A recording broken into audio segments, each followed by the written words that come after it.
Hello guys, welcome to the former time YouTube channel. हमने अपनी पिछले वीडियो में जाना कि गुप्त साम्राज्य की कैसे स्थापना हुई।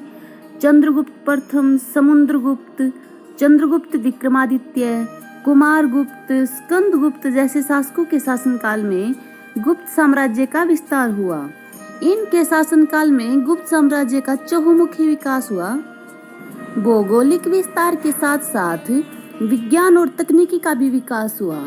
इस काल में गणितज्ञ और ज्योतिष विद्या में निपुण विद्वान हुए, जिनमें आर्यभट्ट, वराहमिहिर, भास्कर प्रथम और ब्रह्मगुप्त का नाम लिया जाता है। आर्यभट्ट को गुप्त काल का सर्वश्रेष्ठ गणितज्ञ और ज्योतिषी माना जाता है। ये पटना के निवासी थे और इनका जन्म 499 ईस्वी में हुआ था। इनकी प्रसिद्ध पुस्तक आर्यभट्टियम थी।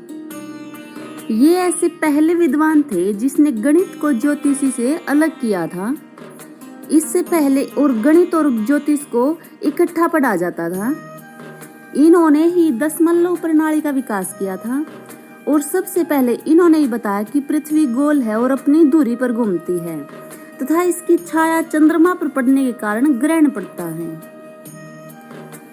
इस प्रकार सूर्य ग्रहण और चंद्र ग्रहण पड़ने के जो वास्तविक कारण होते हैं उन पर प्रकाश डाला। पाई का मान 3.1416 इन्होंने ही बताया था और ऐसे ही सौर वर्ष की लंबाई 365.3586805 इन्होंने ही बताई। आर्यभट्टियम उस युग का एकमात्र ऐसा ग्रंथ है जिस पर उसके लेखक का नाम लिखा हुआ है। आर्यभट्ट की तरह ही उस टाइम का एक महत्वपूर्ण विद्वान था भास्कर प्रथम, जिनका जन्म 600 ईस्वी में हुआ है। इसने आर्यभट्ट के सिद्धांतों पर टीकाएं लिखी हैं। ये एक खगोल शास्त्री थे और इन्होंने 3 ग्रंथों की रचना की है, जिनका नाम है महाभास्कर्य, लघु भास्कर्य और भाष्य।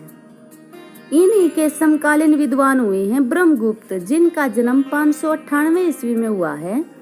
इन्होंने ब्रह्म सिद्धांत की रचना की और यह सबसे पहले बताया कि पृथ्वी सभी वस्तुओं को अपनी ओर आकर्षित करती है, अर्थात जिस गुरुत्वाकर्षण बल के सिद्धांत का जिक्र आइजैक न्यूटन ने किया है, उसका सबसे पहले भारतीय विद्वान ब्रह्मगुप्त ने अपने ब्रह्म सिद्धांत में इसका जिक्र किया है।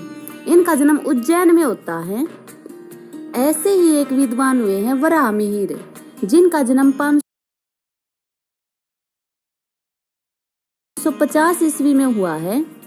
ये गुप्त काल के प्रसिद्ध ज्योतिषी थे, परंतु ज्योतिषी के रूप में इन्हें अधिक प्रशंसनीय योगदान नहीं मिला जितना इन्हें ज्योतिष के इतिहासकार के रूप में मिला।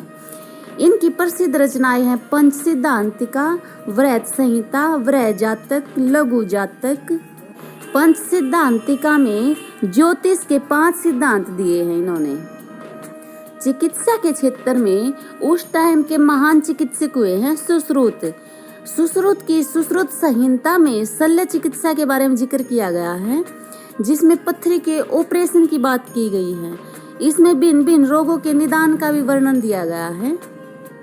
ऐसे ही 6वीं शताब्दी में वाग्भट ने आयुर्वेद की प्रसिद्ध ग्रंथ अष्टांग हृदय की रचना की है। चंद्रगुप्त विक्रमादित्य के दरबार में आयुर्वेद का विद्वान और चिकित्सक धन्वंतरी था। नवनीतकम नामक आयुर्वेद ग्रंथ की रचना भी इसी काल में हुई। उस समय पशुओं की चिकित्सा के बारे में भी पूरा ध्यान दिया गया है। ऐसा ही एक जिक्र मिलता है। पालकाप्य नामक एक पशु चिकित्सक थे। उन्होंने हाथियों के रोगों की चिकित्सा से संबंधित हस्त्यायुर्वेद नामक ग्रंथ की रचना की है।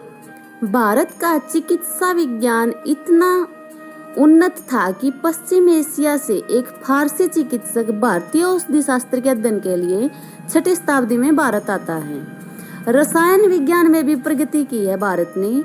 बौद्ध दार्शनिक नागार्जुन रसायन और धातु विज्ञान का विद्वान था। उसी ने सबसे पहले यह प्रमाणित किया कि सोना, चांदी, तांबा इन खनिज पदार्थों से भी रोगों का निवारण हो सकता है। इन सभी विद्वानों और इनकी कृतियों से ये पता चलता है कि भारत विज्ञान और तकनीकी के क्षेत्र में प्राचीन काल से ही उन्नत था।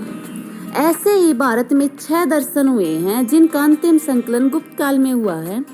इन 6 दर्शनों को चलिए पढ़ते हैं। पहला है सांख्य दर्शन। सांख्य दर्शन भारत का सबसे प्राचीन दर्शन है और इसके प्रणेता कपिल मुनि हैं। इस दर्शन के सिद्धांतों का वर्णन ईश्वर कर्षण की पुस्तक सांख्य कारिका में मिलता है। सांख्य की उत्पत्ति संख्या शब्द से हुई है। इस दर्शन के अनुसार जगत की उत्पत्ति प्रकृति और पुरुष से मिलकर बनती है। सांख्य दर्शन जैन दर्शन के समान समानता रखता है। वैसे सांख्य दर्शन 25 तत्वों को मान्यता देता है। दूसरा दर्शन आता है योग दर्शन, जिसके प्रवर्तक महर्षि पतंजलि थे। इनका ग्रंथ योग सूत्र इस दर्शन का आधार ग्रंथ है। इस दर्शन के अनुसार मोक्ष ध्यान और शारीरिक साधना से मिलता है। सांख्य दर्शन और योग दर्शन दोनों ही द्वैतवादी हैं। अगला दर्शन है न्याय दर्शन। इसके प्रवर्तक गौतम हैं। इसका विकास तर्कशास्त्र के रूप में हुआ है। न्याय का शाब्दिक अर्थ वैसे ही तर्क और निर्णय होता है। गौतम का प्रसिद्ध ग्रंथ न्याय सूत्र है। महर्षि गौतम का एक और नाम अक्षपाद मिलता है हमें। चौथा दर्शन है वैशेषिक। इसके प्रवर्तक महर्षि कणाद हैं। यह दर्शन भौतिक तत्वों के विवेचन को महत्व देता है। इसी ने परमाणुवाद की स्थापना की है। पांचवा दर्शन आता है पूर्व मीमांसा। इसके प्रणेता महर्षि जैमिनी हुए हैं। मीमांसा का अर्थ होता है तर्क करने और अर्थ लगाने की कला।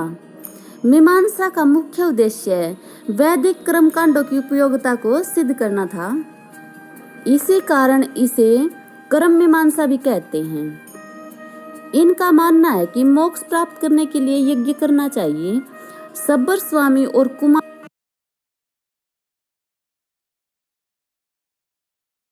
भट्ट इस शाखा के प्रमुख प्रणेता हुए हैं। छठा दर्शन है उत्तर मीमांसा, जिसे हम वेदांत भी कहते हैं। वेदांत का अर्थ होता है वेदों का अंत। दूसरी सदी ईस्वी पूर्व में बादरायण का ब्रह्मसूत्र इस दर्शन का मूल ग्रंथ है। बाद में इस पर भाष्य लिखे गए हैं।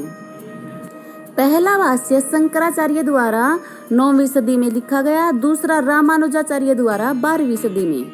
शंकराचार्य ब्रह्म को निर्गुण बताते हैं, वहीं रामानुजाचार्य ब्रह्म को सगुण बताते हैं। जहाँ शंकराचार्य का अद्वैतवादी सिद्धांत ज्ञान को मोक्ष का मुख्य मार्ग मानते हैं, वही रामानुजाचार्य विशिष्टाद्वैतवाद सिद्धांत भक्ति को मोक्ष प्राप्ति का मुख्य मार्ग बतलाता है। जिस प्रकार पूर्व मीमांसा को कर्म मीमांसा कहते हैं, वैसे ही वेदांत को ज्ञान मीमांसा कहते हैं। तो ये तो थे भारत के 6 दर्शन। ऐसे ही कुछ दर्शन और हुए हैं जिन्हें भौतिकवादी दर्शन कहा जाता है। पहला है चार्वाक का भौतिकवादी दर्शन।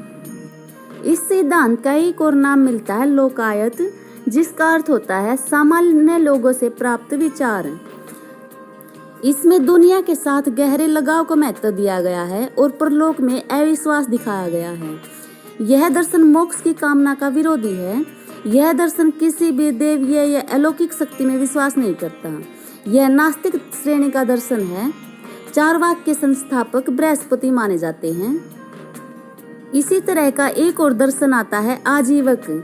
आजीवक संप्रदाय की स्थापना मखलीपुत्र गोसाल ने की थी। वे महात्मा बुद्ध और महावीर स्वामी के ही समकालीन थे। एक ग्रंथ मिलता है सुमंगल वासिनी, जिसमें बताया गया है कि वे दास पुत्र थे। उनका नाम मखलीपुत्र गोसाल इसलिए पड़ा क्योंकि उनके पिता गौशाला में नियुक्त थे और वहीं गौशाला में ही उनका जन्म हुआ है।